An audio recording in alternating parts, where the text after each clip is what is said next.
Well, guys, the next guest that we are welcome on to Right Off the Bus in our Under the Radar segment is Adam Taylor at Adam Taylor NBA. If you want to go find him on his different socials, he's an NBA journalist covering the Celtics. He covers sports betting and NBA betting. He does a lot of different things. We're really excited to have you on, Adam. Really looking forward to this conversation. Yeah, man, I appreciate it. Thank you for having me on. Great intro as well. I do a lot of different things. Don't do them well, but I do a lot of them. So, you've got to throw enough darts, one will stick eventually. Absolutely. I mean, we beg to differ. We like you. We love the Celtics Blog podcast that you and Brendan Nunez do. You know, it's a lot of fun and definitely looking forward to this. So starting off, just a little bit about you. I mean, being from England, Birmingham, if I'm correct from maybe your Twitter bio, how did you end up becoming an NBA fan and where did the love of basketball start? Do you know them people that are like, whatever's popular and like what everyone likes, I'm going to go against it? Oh, yeah. Yeah, I'm one of those. So like growing up here, it's all soccer, right? Everybody's soccer. I hate soccer, dude. I don't know if I can curse on this podcast, so I'll keep it. Go ahead if you need to. I hate soccer, dude. Real bad. But growing up, like we didn't really have basketball on TV. You know, it was like I mean, I'm a bit older than you guys. I'm in my early 30s, so like this was pre-internet time. I remember a time when it was pre-cable, so you'd have like 4 or 5 channels, and then Michael Jordan turned up.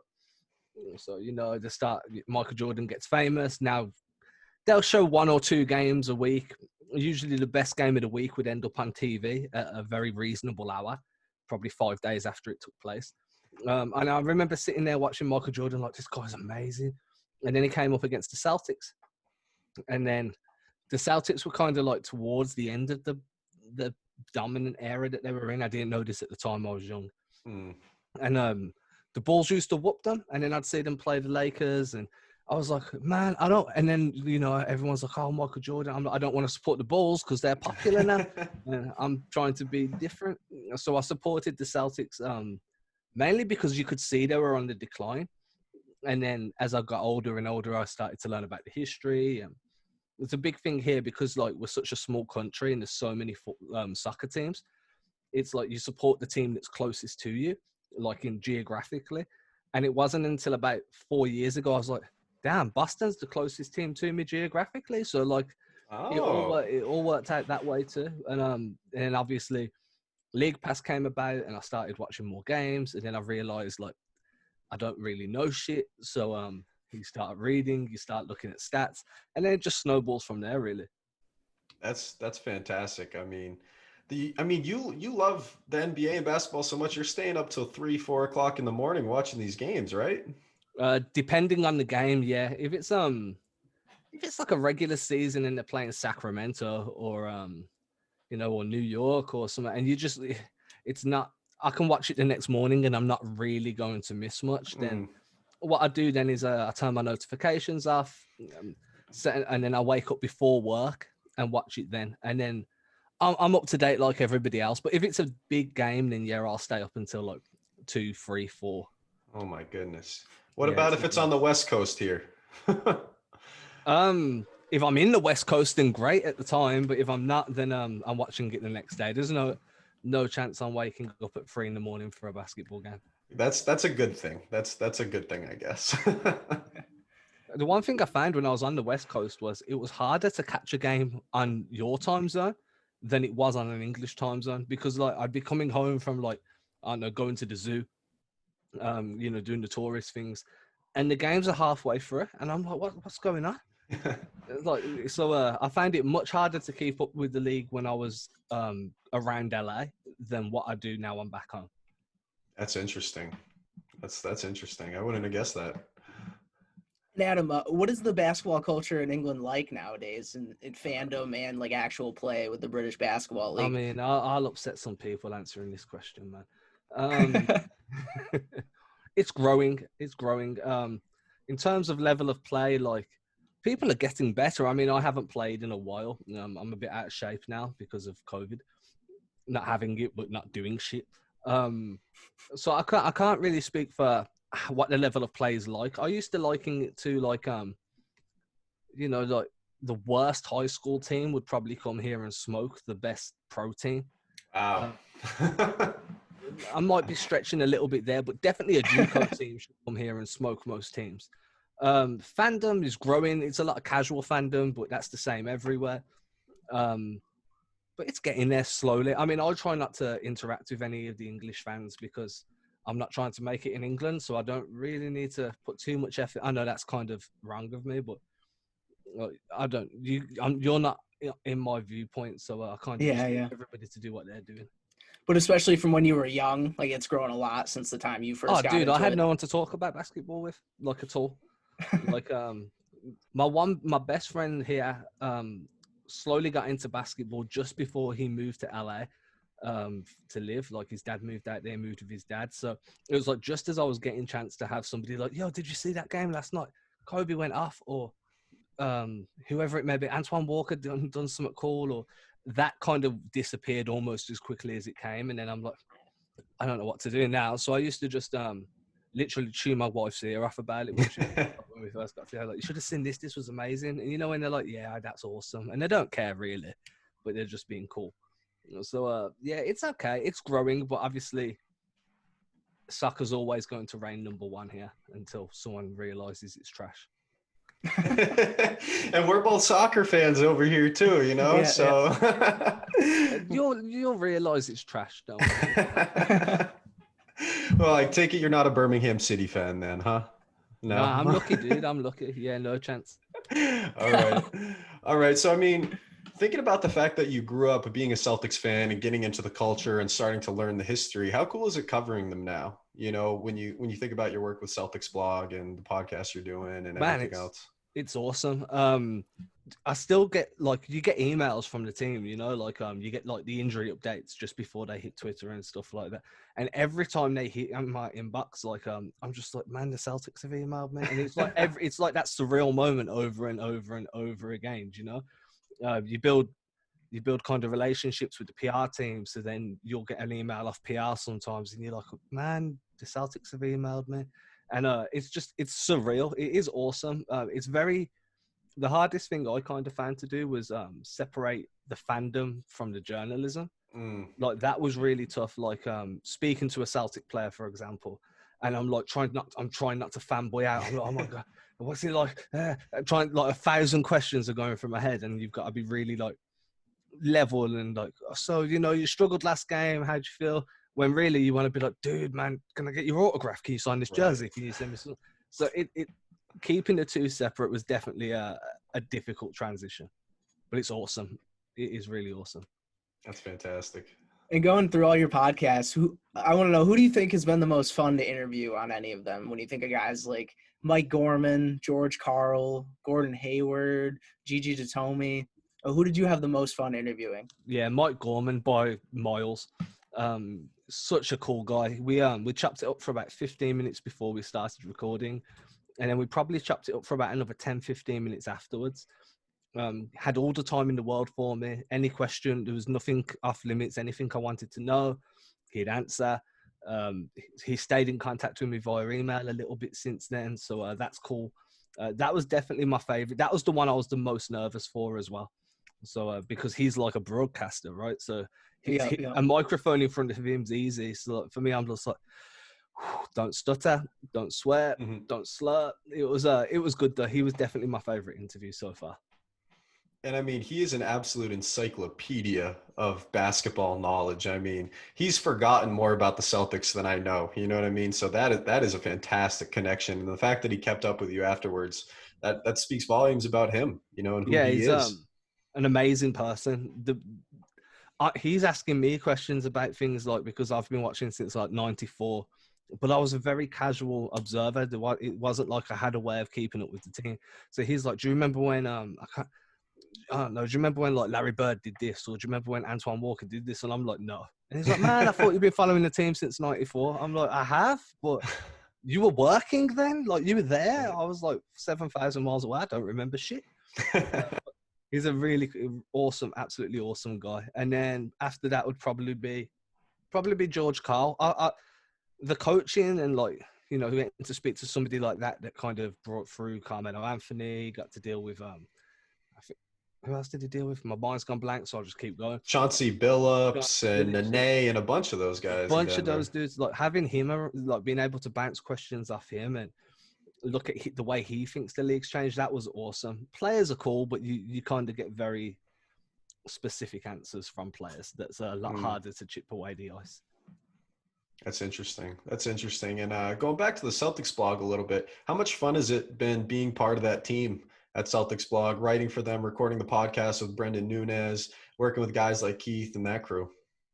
Man, so Brendan's my boy. He lives out in LA, actually. Well, just outside of LA. We've been working together for about 2.5 years, 3 years now, doing independent stuff, and we bumped into each other on Twitter. I text him every day. We're on the phone most days now. He's just, he's my boy. But being with these guys at Celtics, they're awesome. Like, they're never, no questions ever too big or too little. You reach out to them, they're always happy. There's always like game time. Like, I have to turn notifications off because those guys are just like talking amongst themselves in the group chat. And you're just like, Jesus Christ. Like, I wake up and there's like 122 messages and I'm like, one of these might be important, so I need to go through them, but it's also 6 a.m. in the morning, so I'll leave that till later. But like Keith is one of the greatest guys in terms of like, every time I have a question, I'm like, hey Keith, can you help me with this? And he'll sit down and be like, let's jump on a call and we'll speak through what the question, or he'll give me like really long, insightful answers. They're all great. Loads and loads of fun as well. Now, Adam, just switching over, talking a little bit more about the team as well as the NBA season. With COVID, everything's been crazy in any sport, but Heat Celtics got postponed last week. Now the Celtics Bulls are postponed as well. I'm just curious your thoughts how the NBA might get through a 72-game schedule with needing to postpone games so often already, and if they might have to extend, when the playoffs are going to happen, things like that. I think a big part of that's going to be if they play the Olympics in Japan, right? Like, if Japan decide to cancel the Olympics, that gives them a bit more of a window to postpone and still be able to finish the season in time for a break, and then a restart that would resemble a normal season. If the postponements keep coming, if these keep happening, then for me, it's got to be another bubble environment. That's the only way I can viably see everybody staying healthy long enough to start and finish a playoff tournament. But I know the players probably aren't in favor of that. I've heard some wild stories from when they were in the bubble. Yeah.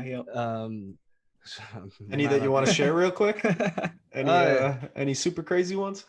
Yeah, I mean, it's been on a podcast I was on, so it's not my info. Someone else has told me. There was one where a guy jumped into a lake, not knowing there was an alligator in the lake. Oh my gosh, like a player? Yeah. I didn't even hear about that. That's crazy. That had to be one of the players that's from like Louisiana or Florida or someone that is around. Like, he's just like, people are like, yo, there's alligators in there. And he's like, no, there's not. And then he's jumped in. And then someone's like, yo, there's alligators in there. And he was like, oh shit, there's alligators in here. Let me get out. Yeah, I mean, this is all what I've been told. It's on one of my, if you go through and listen to the Scott Pollard episode I did, remember former Celtic Scott Pollard? He broke down some of these. There's another one where a guy, a team brought in a masseuse that wasn't a masseuse. Doesn't seem to surprise me. Yeah, dude. I'm looking at Daniel House for that one. Well, he got kicked out of the bubble for a reason. Yeah, I mean, it must have been a good massage. In all seriousness, though, if it's not going to be a bubble environment, then it needs to be it definitely needs to be something more baseball-esque. Like, I know at the moment they're doing, like, if you play the Knicks at home, then you play both games. So it's like a mini baseball series at the moment.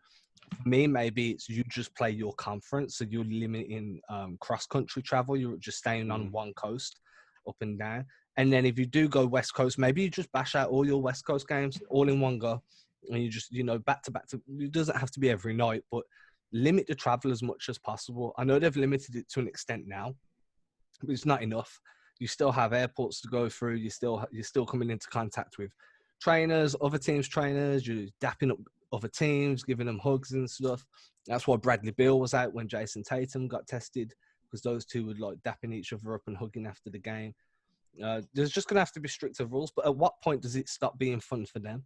Like they're not just entertainment for us. Do you know what I mean? They're still people. These are their friends. They're, you tell me I can't, if I'm in a room and Michael Jordan's there, I can't dap him up if he wants to dap. You must be nuts. So it's tough. It really is. For me, a bubble environment's the best way. Yeah, and I think that a bubble for the playoffs is almost necessary at this point. I mean, I know it's only been a few games postponed so far, but I don't see a full playoff going through without a bubble environment, like you said. And something that you mentioned for the Celtics in the playoffs the other day was Brad Stevens saying the two big lineup is something we're going to need in the playoffs. That's something you and Brendan have been talking about. Do you think that two big lineup can work? And do you think that it's going to work in the playoffs? Or do you think we need to continue running with a smaller lineup with the Tatum at 4 and the Semi Ojeleye at 4 and those sort of lineups? So I think the two big lineups should always be the plan B. You know what I mean? So like, if you're coming up against a team that likes to play two traditional bigs, if you're up against Miami and Miami roll out Bam and Kelly Olynyk, then you've already gone through the teething process to be comfortable playing Thompson and Tice. Like they've already worked out their kinks. They can play together at that point. Then that's when you do it. For me, I think you always start with your most versatile group. I've been quite a vocal advocate of once Romeo's back, put him in at the 2. Gives you additional size, additional switchability on both sides of the floor. But then if a team does counter and goes big, you've already gone through the sucking while you learn how to deal with that lack of space with that rotation, that it's not so much of a, damn, what's Brad doing? Putting two bigs? I've never seen this. You know what I mean? For me, it's at the moment, it's born out of necessity, but I do think that long term it's going to be beneficial because Brad Stevens has rarely had the ability to go big. He's always had to go. He starts off with what you would class as size for the Celtics, and then it's always been like a gradual decline, right? Unless you include Taco, which I won't include Taco. That's fair. And with getting a player that might help us get that success in the playoffs, I mean, we have the largest trade exception in league history. I'm just a few players thinking on my head. Are there any players around the league you want to see the Celtics target in a trade? Maybe Aaron Gordon. I know Brendan Nunez was thinking Harrison Barnes. Maybe a guy like Julius Randle, if we could somehow wrangle him from the Knicks. I've been in so many conversations about Julius Randle coming to Boston. It's unbelievable. I do a podcast with Jonathan Macri, who covers the Knicks. Used to cover him for Sports Illustrated. He does his own thing now, very successful. He's kind of saying like the Knicks might be willing to swing even with how Julius Randle's playing now, because his value's like it's the highest it's ever going to be, right? I'm not happy with that then, because if we're paying a premium for Julius Randle, when he goes back to being Julius Randle, that's going to look bad. So I like Aaron Gordon. I think if you put him in a position where he's a third or fourth offensive option instead of being put in as the first or second, he could flourish. I think that's part of what his issues have been, is he's always been the guy that's had to do everything. You know what I'm saying? Instead of, hey, you just post up in the corner, or you play in the dunker spot, or we're going to put you in positions to succeed, but we're not going to ask you to do everything. That's where his value is going to be the best for me. I mean, for me, because of the way the hard cap is, and meaning you cannot physically use all of that TPE right now, I would personally prefer them to see out the season, wait until the summer, and then use that TPE for a sign and trade for a legitimate star that's going to get you a much better deal, because another team will be happy to deal with that sign and trade, because then they get that exception themselves. You can use the TPE, and you're not really messing with the chemistry that's already on the team at the moment. But if you do need someone, I like John Collins. Oh, that would be amazing. I would give up 3-4 first-round picks if we ended up with John Collins, because that, I mean, like we've talked about before, the power forward is the position we're lacking. We have guys sliding up and sliding down, like you were talking about on your podcast last week. And if we could find a guy to fill that role permanently, I mean, John Collins, he would be phenomenal. We'd have to pay him. We'd have to pay him a healthy contract, but it definitely could work out. He might be a guy that's looking to get out after what I've heard recently with the Hawks. Everything, he's not happy with Trae Young running the team. Yeah, and the thing is, because he's on he's coming to the end of his deal at the end of this year, you don't know if he's re-signed, or there's worries there. Like the Boston have had issues 2 years running now with guys that have gone into free agency. Once bitten, twice shy. Third time, you're an idiot. But what that means is you could get that as you can get him a bit cheap. It's a bit of a bargain deal. The Hawks don't really have too much power at that point. If he wants to go, you can go to the Hawks and be like, hey, we don't know if he's going to stick around, so we're not going to give you too much. What we'll do is we'll, a pick, maybe a Carson Edwards or a Shemi Ojale, and we'll absorb that into part of the TPE. And then we hope to God that he realizes, like, hey, you were the missing piece. Next year, we're going to dominate. So to me, he's my personal ideal. If you want to go and get a forward, then John Collins should be the number one option. So let me run one more name by you that before we came on today, I was scrolling through, a salary cap sheet, and one guy who's on a 1-year, $28 million deal left, last year of his contract, Otto Porter from the Bulls. And I know you're talking about not wanting to have to re-sign someone after we bring them in, but I think that Otto Porter could be a really interesting signing for the Celtics. His contract is expiring, and he's a 6'8", very versatile winger who can shoot. And, that's a huge thing that the Celtics are lacking right now is another shooter. And we love running a couple forwards at a time. And if our 2-3-4 was Jaylen Brown, Otto Porter, and Jason Tatum, I'd feel comfortable switching 1 through 4 all game. So I was just pulling up his numbers now. I'm fairly sure the biggest issue with Otto Porter is his injury history. Yeah. And for me, that's a big, again, once bitten, twice shy. So let's have a look. He's very rarely, I think he's only ever played more than 75 games twice in his career. Then he's had a couple of low 70s. I mean, he's good. And I definitely think he's a very valuable player. That's the worst thing. Before he got injured, the last time he was really good. I just don't know if he is too fragile. Do you again, it's a 1-year deal, but using a TPE like that you've just lost an all-star for, because Hayward should be an all-star this year, in my opinion. Not on his performance now, but by the time we get to the all-star, he should be in that conversation. Absolutely. I would much prefer they tie someone down long-term than have to go back through this again in 4 or 5 months, especially as someone that covered it and the DMs that you got every day. And I just really want them to tie someone down for 3 or 4 years. And the next time we have to worry about a guy leaving is when Smart's up for renewal, which is looming, to be fair. And he's on a bargain of a deal right now too.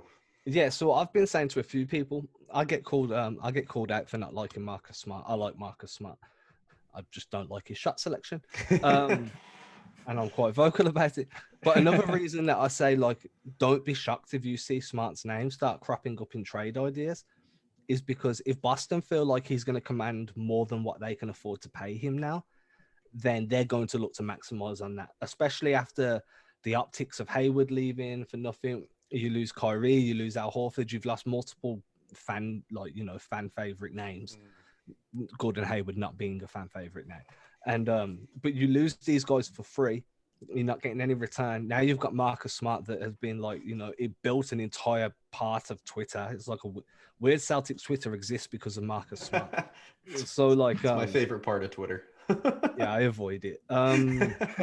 It's just insane, and I find it really funny. But you can go down some rabbit holes on Weird Celtics Twitter quickly. But again, if a team's going to come in and offer him 21 mil a year, I don't know who would, but there's definitely going to be a team with cap space that will probably consider it. If Boston aren't going to be willing to match that, then they need to be willing to maximize around about now. So I'd rather lock someone down long term with the TPE, and then the next time they need to worry is when Marcus Smart's deal comes up. Yeah, because I think it's 2 years left on his contract, if I'm not mistaken. Yeah, it's this and next, right? Yeah, I believe so. And then a year after that, and then it starts rolling, and it's like every year someone's up for renewal. So it's like, damn, lock people down, get them tied down to deals, because if everyone leaves year after year after year, then this whole rebuild was for nothing. Yeah, luckily we have JB and JT locked up for the next 4 or 5 years each, so those two are set for now. But the rest of the roster want to come. Yeah, the rest for me, Jaylen Brown, Jason Tatum, Marcus Smart's in that call for me, and then probably Romeo Langford, Peyton Pritchard. If you can keep those 5 guys, Peyton Pritchard's recency bias, but I just there's certain aspects to his game that I really like. If you can lock those 5 guys down, build around them however you want. I'm cool with it. If you have to lose one of them for any reason, then I'm gonna get hate for this. Then it's got to be Marcus Smart. You think so? Even over a guy like Romeo Langford? With more so because Romeo Langford's not going to cost you 20 to 22 million. Yeah. And Peyton Pritchard. And the trade value isn't there. Yeah, so like Romeo's never going to be an expensive guy to keep around. Not the way he is at the moment. Peyton Pritchard is a rookie. He's costing you next to nothing. You know Marcus Smart's going to be 16 to 22 mil. So I've probably worded that very wrong. But at the moment, if you had to choose one of those 5 guys to go right now, and you were thinking about money down the line, then yeah, it'd probably be Marcus Smart. Oh, that does hurt to hear as a Celtics I don't want fan, him to but go. I do understand. I feel like if you can tie him down and find a pass first point guard for a reasonable amount of money, then this team would be legit, like real legit. For me, it'd be like probably like a Lonzo Ball, and then you could have like Lonzo, Marcus, JB, JT, Thompson. I like that because then you've got your you don't want Lonzo to shoot the ball ever. That's fine. You just ask. I mean, he's a good shooter. We wouldn't need him to. Yeah, but the length and the passing ability is what you want. And the on-ball defense, that the guard defense then between Marcus Smart and Lonzo Ball would be absolutely ridiculous. You wouldn't want to match up. And not for nothing, Jaylen Brown and Jason Tatum are both elite defenders too. They are both phenomenal. Well, and what's great is they're both elite at different aspects of defense. So Brown's your on-ball guy. If you want to stop a guy, if you need an on-ball defender, you put Jaylen Brown on them. If you're trying to keep a guy off the ball, then you put JT on them because his off-ball defense is ridiculous. So is his help defense, actually. He's a really good help defender. Those young guys are just going to keep getting better and better, too, which is the most exciting part for me. We're big Peyton Pritchard fans over here, too. We got the recency bias. We're also big Kemba fans. We think he's the player the team is missing. And I'm just curious, where do you think the Celtics rank in the NBA when they have that full healthy roster and once Kemba comes back? You think we're going to have a significant improvement? I'd definitely have them top 3 in the East. Probably top 6 in the NBA. Ranking it more than that then goes on form. It goes on player injuries. You know, I still think the Lakers have got the best roster in the league. Milwaukee's probably got the second best roster. In terms of talent, Philadelphia have more talent on their roster than what Boston do. Kills me. You know, I've just named 2 teams that you don't want to have more talent.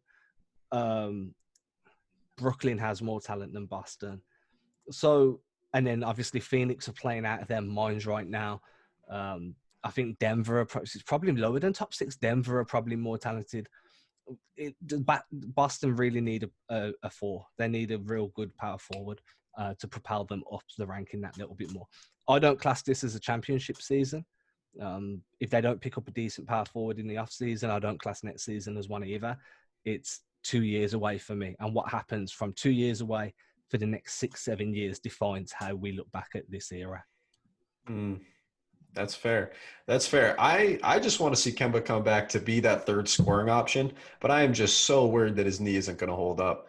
You know, I hopefully when he comes back, minutes restriction, isn't playing back-to-backs, all the above for resting that. But if Kemba can come back and be that ball handler, that 20-point-a-game third option and take the pressure off JT and JB, I really like this team going forward because with how good Jason Tatum and Jaylen Brown are, I'm not sure there's too many teams that are better than those two. When you're just talking about a duo on the court and when, you know, the playoffs start and the lineup starts shrinking and you're only playing 7-8 guys, I might throw those 2 up against anyone. But like you said, they're still not as good as the Lakers or the Bucks. Those are the 2 that stand out for me. And unfortunately, like you said, Philly finally put some good pieces around Ben Simmons and Joel Embiid. For years, you would think they just need shooters. They finally do it, and then they're playing fantastic. So I don't disagree with you. I think the Celtics are probably in that 4 to 6 range for me, but top six is probably where they lie. It makes the most sense to put them there, but then like if I'm mapping it out in my head, I've got like the Lakers, the Clippers, the Nets. This isn't in order. The Nets, the Bucks, the Nuggets, and then you could put Boston there at 6. But then you could be like, oh well, snap! The Suns better than them because the Suns have more size. They also have dominant scorer in Donovan Mitchell. They've got some good defensive pieces. They've got Jay Crowder, who I love as a defensive piece. I don't say Phoenix are better, but I think Phoenix could be a real big issue. Luckily, they wouldn't have to face them. But yeah, 6, 7, I've got them there. And look, when you're in the playoffs, anything can happen. The whole narrative changes then. I think Brad Stevens is a phenomenal playoff coach. You know how you have some coaches that do great in the regular season but tank in the playoffs, like Budenholzer. Yep. I think Brad Stevens is a fantastic playoff coach. His adjustments are just brilliant. You don't see much innovation, but you definitely see some great adjustments. Absolutely. Pat, you got anything else for Adam while we got him here? So I was just thinking, we talked about this last week, Chandler. I'm a huge proponent of Aaron Gordon. I don't know if it's a long shot that we'd get him here, but I would just love to see him as the big that we brought in. I mean, that would be amazing. You imagine Jalen, Kemba, Tatum, and then Aaron Gordon at 4. Oof. He'd bring some good athleticism as well. Like Brendan brought this up on our podcast recently. Like, if you look at the starting 5, when there's like Kemba, Jalen, Jason, probably going to be Marcus and Tice or Thompson, whoever, there isn't really much above the rim play there. I mean, Jalen's got hops, Jason's got hops, but they don't really play above the rim. Jalen used to a little bit until he had that bad dunk. Remember where he hurt his back? You know, he seems to have calmed down in the way he attacks dunks now. So having someone like Gordon there that can give you that above the rim play, that kind of bleeds into transition opportunities as well, because the team want to get out and run more because they know there's a lob threat there all the time. They know that Gordon's going to be one of the first guys on the break. You can hit him with the pitch pass, and then hopefully, you know, you could be the alley or just a cross-court pitch, and then he'll finish on the break. So I think that would allow the Celtics to get back to a pace that they're used to playing at, that they're better when they play at, which would hopefully kind of kill off some of these half-court stagnations that drive me insane. But it is what it is. Until Kemba's back, it's going to be a lot of high pick and roll, and then it's going to be your turn, my turn with the Jays.